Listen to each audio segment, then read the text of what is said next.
IDF की Nahal brigade ने Gaza में ग्राउंड ऑपरेशंस को लीड किया है। अब जब 4 दिन का सीज फायर हो रहा है, तब भी उसे बड़ी जिम्मेदारी सौंपी गई है।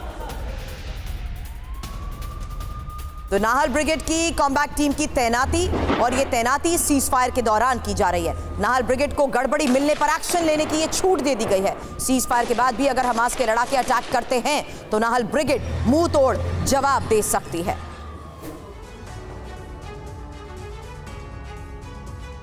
आपको बता दें, नाहल ब्रिगेड ने ही जबालिया कैंप में दर्जनों सुरंगों को नेस्तनाबूद किया, दर्जनों हमास लड़ाकों को मार गिराया। 4 दिन के अल्प युद्ध विराम में भी नाहल ब्रिगेड का हिंसक रूप देखने को मिल सकता है, क्योंकि जहां जहां गड़बड़ी की आशंका है वहां हमास पर नजर रखने के लिए नाहल ब्रिगेड की तैनाती की गई है। नाहल ब्रिगेड आखिर है क्या?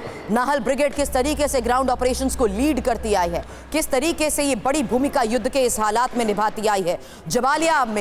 जबालिया कैंप के दौरान इनकी बड़ी भूमिका रही है। नाहल ब्रिगेड ने गाजा में किस तरह इजरायली सेना का काम आसान किया है, यही इंफॉर्मेशन अब आपके सामने, क्योंकि ये इंफॉर्मेशन उस आधार पर जानना और समझना जरूरी है जहां जबालिया कैंप से हमास का सफाया किया गया। कैंप के आसपास हमास के तैनात हथियारों को भी तबाह करने में ये कामयाब रही। सुरंगों के जाल का इन्होंने पता लगाया, इन्हें नेस्तनाबूद करने में कामयाबी हासिल की। इन्फेंट्री ब्रिगेड ने ग्राउंड ऑपरेशंस में बड़ी मदद की, और यही वजह है कि आज नाहल ब्रिगेड की चर्चा की जा रही है। नाहल ब्रिगेड वो ब्रिगेड जो युद्ध विराम के दौरान अब ग्राउंड ऑपरेशंस पर नजर रख रही है और हमास की किसी भी हलचल को नाकाम करने के लिए अब हो गई है तैनात। आपको हम बताते हैं, इजरायली सेना की नाहल ब्रिगेड आखिर इतनी खूंखार क्यों मानी जाती है। आईडीएफ की सबसे खूंखार इन्फेंट्री ब्रिगेड नाहल है। 4 बटालियन नाहल ब्रिगेड को मारक है। 1982 के बाद हर बड़े ऑपरेशंस पे इसने हिस्सा लिया है, खासकर लेबनान वॉर के दौरान और गाजा पट्टी पर इससे पहले भी लगातार जिस तरीके से हमलों को अंजाम दिया गया है, तब भी समायरा के साथ साथ जुदाया में भी इसने ऑपरेशंस को अंजाम दिया है। और ये भी बता दूं कि जंग के बीच खुफिया इनपुट जुटाने में जिस तरीके से नाहल ब्रिगेड माहिर रही है, ये जानना और समझना बहुत जरूरी है सुधाकर सर, कि आखिर युद्ध विराम के दौरान भी इजरायल अगर नाहल ब्रिगेड को तैनात करता है तो ये क्या साफ तौर पर नजर नहीं आ रहा कि हमास की हर हलचल से वाकिफ है इजरायल?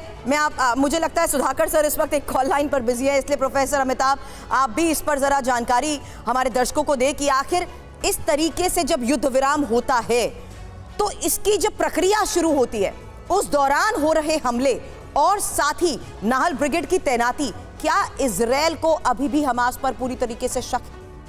देखिए, दोनों तरफ के इमोशंस बहुत हाई हैं और मुझे लगता है ये जो 4 दिनों का ये एक युद्ध विराम है, उसमें आप देखेंगे कई उतार चढ़ाव आएंगे। हर घंटे, हर 15 मिनट पर कोई ना कोई एक उतार चढ़ाव आएगा। और जिस तरह की शर्तें रखी गई हैं, जैसे आप ड्रोन नहीं फ्लाई कर सकते हैं 6 घंटे में, अगर उस समय ड्रोन स्पॉट हुआ तो क्या होगा।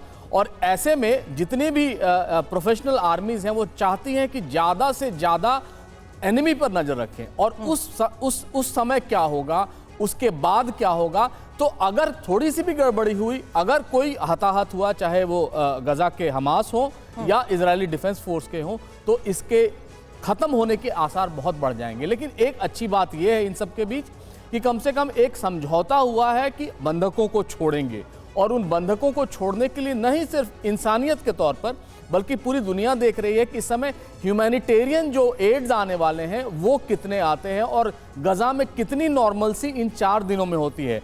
अगर आप कैलकुलेट भी करें, अगर रोज वो 10 छोड़ेंगे तो आने वाले करीब 21 दिन या 3 सप्ताह ऐसे होंगे जब हो सकता है युद्ध रुक जाए। और यही नहीं, युद्ध रुकेगा और अब तक 6 सप्ताह से सर बड़ी बात आपने कह दी, हो सकता है युद्ध रुक जाए, लेकिन उससे पहले 4 दिन के इस युद्ध विराम को देखते हुए सुधाकर सर मेरा सवाल आपसे ये था, क्योंकि आईडीएफ जिस तरीके से इस दौरान भी नाहल ब्रिगेड की डिप्लॉयमेंट कर रहा है, जाहिर सी बात है हमास इससे वाकिफ होगा।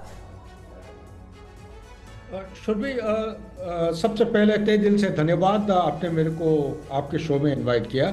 जहाँ तक आपकी सवाल है, मेरे अंदाज के मुताबिक ये सीज फायर एक ऐसा टर्मिनोलॉजी है जो कन्वेंशनल फोर्सेस जब लड़ाई करते हैं उसके साथ ताल्लुक रखता है। लेकिन अनफॉर्चुनेटली ये एक ऐसा लड़ाई है, एक तरफ इजराइल का आईडीएफ है जो कन्वेंशनल आर्मी है, और दूसरे तरफ एक टेररिस्ट ऑर्गेनाइजेशन है। राइट। टेररिस्ट ऑर्गेनाइजेशन को एक हाइब्रिड या आप मान के चलिए आज के दिन में ग्रे जोन बैटल का जो रिसोर्सेस है उसको माना जाता है। सो इस पे सबसे पहला जो तालमेल, यहाँ पे एक फॉल्ट लाइन है, नंबर 1।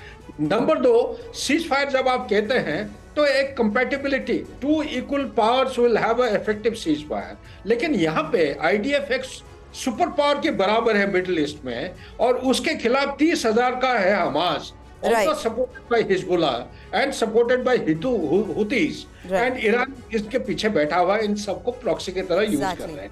तो मैं सिर्फ यही कहना चाहता हूँ सुरभि, आपके सवाल की जो जवाब है, मेरे असेसमेंट के मुताबिक चाहे आप कुछ भी कह लीजिए, सीज फायर, ट्रूस, ये लड़ाई छुटपुट चलती रहेगी, क्योंकि यहाँ पे कोई एक समतल लेवल पे इक्वल पैरिटी के मुताबिक कोई रिसोर्सेस नहीं लड़ रहे हैं। ये एक inequal resources, incompatible kind of resources, एक बड़ा फोर्स है, एक छोटा फोर्स है, एक टेररिस्ट ऑर्गेनाइजेशन है, कौन कहां पे गोली फायर करेगा कोई कह नहीं सकता है। इसीलिए सबसे बड़ी चीज है जो मेरे को पैलेस साहब ने बहुत बढ़िया तरीके से बताया है, एक शुरुआत हुई है एक शांति के लिए, कम से कम शुरुआत हुई तो इस शुरुआत के मायने आखिर इजराइल के लिए क्या है और हमास के लिए क्या है?